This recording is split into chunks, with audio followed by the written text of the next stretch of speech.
conference before that, there was a fellow named Jim Overman. He's already standing.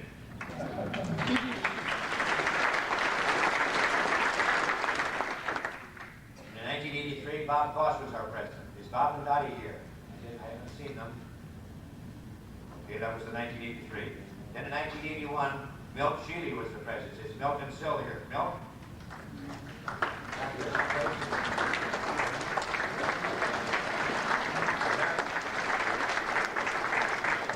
Reunion. And then, of course, our first original was Frank Tom, and of course, he's our president. So, would you mind giving those people a nice round of applause?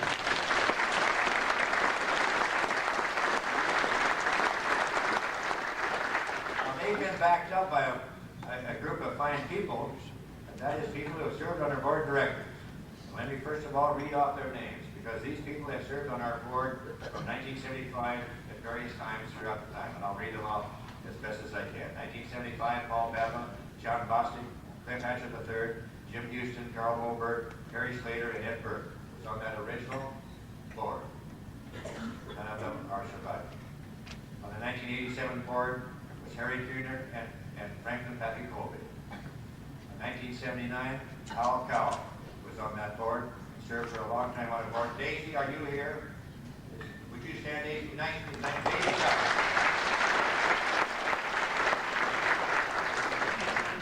in 1981, Cecil Price served on our board. In 1985, Carl J. Lowes, and what a wonderful guy that guy was. And Andy Smith was our auditor and served on our board in 1987, along with Wade Wilson. Those people are all deceased, but they have will never be forgotten. Now, the living people who have served on our board that I'd like to recognize, Milt, I guess, is not in attendance. Dottie Hom, Bob Foss, but I know John Doyle is here. John served on our board. He was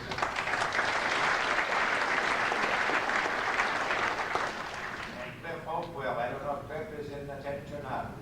Inviting Texas? Not here? Okay. Is George Texas? I don't know. Is George Texas still living? George was on our board in 1985. Was a great friend of Harry and Norman Slater. But I can't answer that. Colin D. Story was on the board. Ralph Salston for a short time. Phil Gary, Don Lindemuth, Wilbur Richardson, who has been.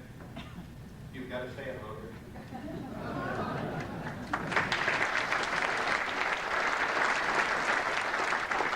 Bill Klein, who's been introduced before, and our newest member who's replaced as treasurer, Malcolm Smith. Malcolm.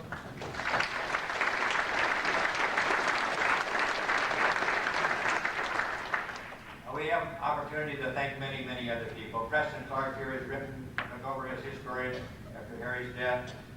Kent Trimble was our aircraft editor for a long time. You remember Betty and Joe Coyle had our memberships for many years.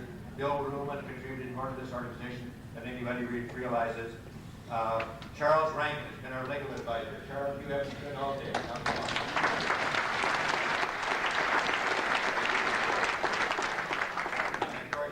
Have a round of applause for our chaplain, too. Milt?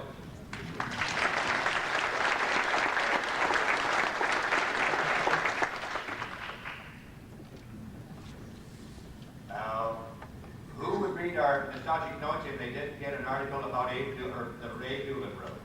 Abe, you're most prolific writer.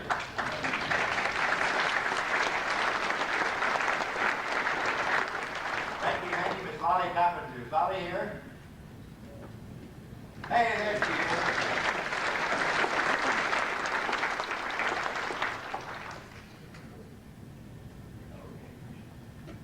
In 19...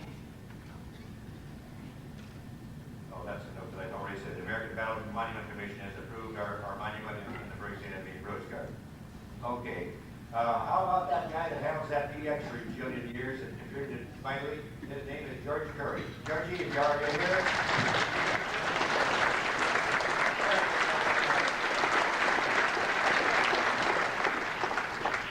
I'm afraid I'm going to miss somebody, and if I do, I apologize, but I want to, there's so many people, many of them aren't here. I'm not living anymore is what I meant by that. So I hope I'm not missing anyone. but in whose ship Colonel Castle was flying. And right behind us were the 447th from Rattlesden, and fourth was the 385th. The four groups that made up the 4th Combat Wing. What a proud day that was. We were so sorry when we got back to the base for two things. We learned later that we'd lost our dear Colonel Castle, but also we had a damn billion airplanes landed at our place because he got fogged in all over and all of our Christmas dinner. And the next day we got up and loaded bombs. Right? Right. I think I am finished except for one item. Well, this is Hal Vaughan. I'm an American novelist writing in Paris. I'm coming from Paris. I'm writing in Paris, and I need to get a hold of the history book. I understand because I'm writing about a Dr. Sumner Jackson. Those of you that are members of the 8th Air Force, it's written out in the United States News. Dr. Jackson was the chief doctor of the American hospital and was a part of the French resistance and saved many, many people that passed throughout. Later, he and his wife were destroyed by the Nazis. But he wanted a copy. He said, well, how can I get a copy? I said, do you know where 23 Avenue Foch is?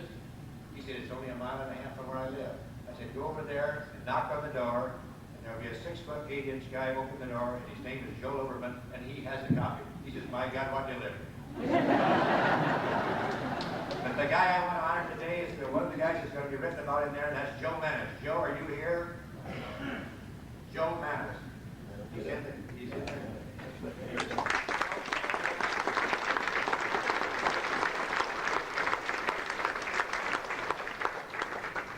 So you see, our history lingers on. It'll never be forgotten. And many of you may not remember, but you know we're the only group that's ever been made on the first page of Newsweek. January. The 331st Bomb Squadron commanders successively from June 42 through November 45 were Ralph H. Saltzman, Charles D. Birdsall, Bertram W. Witham, William E. Ruhlman, James H. Ainsworth, and Sidney M. Carter. Commanders of the 332nd Bomb Squadron during those 4 years were Maurice S. Rosner, Kenneth S. Steele, William E. Creer, Edale M. Jones, Sidney M. Carter, Frank M. Smith, Philip S. Perdue, Frank N. Halm, and Sidney C. Covington. The 333rd Bomb Squadron COs were Louis G. Thoreau, Everett J. O'Connor, Daniel E. Riva, James E. Blunt, Roderick M. Stewart, William E. Ruhlman, Byron Trent, and Ray Lindsay. Finally, commanding officers of the 410th Bomb Squadron were Bowling H. Rawlinson, Franklin H. Pappy Colby, Roger A. Stevenson, William O. Hawk, Frank W. Bexfield, Stephen Bolu, William S. Winishek, Leland N. Calvert. Let's give these squadron leaders a big round of applause.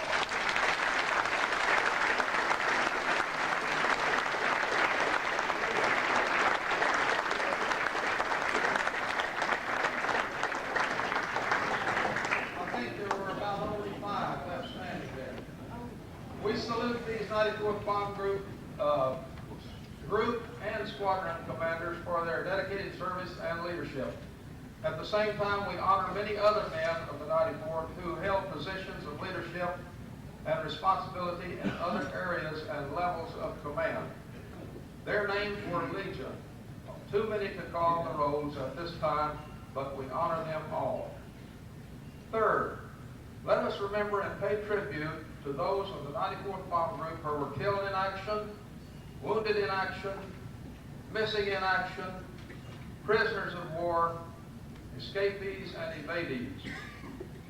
And let us remember and revere, respect, and honor greatly all of the support personnel of the 94th Bomb Group who perform many assignments on the ground to keep us flying in the air.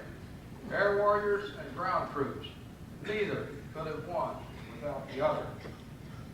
Our late great historian Harry Slater had a favorite statement about his beloved crew and comrades in the 94th Bomb Group. Harry wrote, "We were in our association. This resulted in our accounting for over 5,000 of those who had served with us. The many contacts made possible the renewal of old friendships and the forging of new ones unknown to you during the war. Your contribution to and support for a memorial erected in the Abbey grounds of Bury St. Edmunds with funds to ensure its perpetual care in years to come. Your assistance in relating your experiences to the late Harry E. Slater as author, for inclusion in his superb history of our group, Lingering Contrails of the Big Square A, with thanks also due to his wife, Norma Slater, for her invaluable assistance before and after his death. The profits from Contrails provided the means for much of the financial success of our association.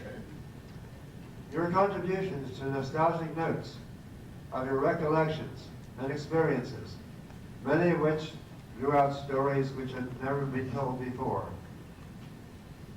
Your enthusiastic participation in our periodic reunions and in trips to England and bases in England, special recognition must be given to those who organized these endeavors. The outstanding service to the association provided by many volunteers. These are too many to identify. Many are deceased, and others are not here today. They are to be commended. Your generous financial support, permitting our association to support a number of patriotic and historical organizations, including the mighty 8th Air Force Heritage Museum, the Castle Air Museum, the Air Force Museum, the American Air Force Museum in Duxford, England, the future World War II and Air Force memorials to be built in the Washington, D.C. area, and scholarship funds to these universities and other organizations. We note the help of those who were unable to participate to partake of the joyous comradeship experienced at our meetings because of illness or other inability to join in person, but are nevertheless, through telephone, mail, or other means, kept in touch and were an important part of the association. This resolution, adopted on October 5, 1999, to be announced on October 9, 1999, comes about because of the following events. A plebiscite submitted to the members attending the 1991 meeting indicated 1999 as a favored year for the final meeting. In response, the Board of Directors on September 27, 1993, concluded to approve that selection, and it announced that decision to the members at the 1993 meeting on October 2nd and published it in the December 1993 issue of Nostalgic Notes, signed the Board of Directors.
Eureka.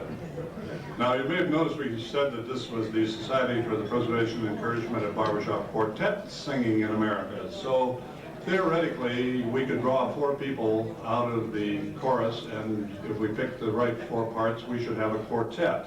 That's the theory. We're going to test that theory in just a moment. But first, so that you know what we're talking about, the barbershop chorus is comprised of 4 singing parts.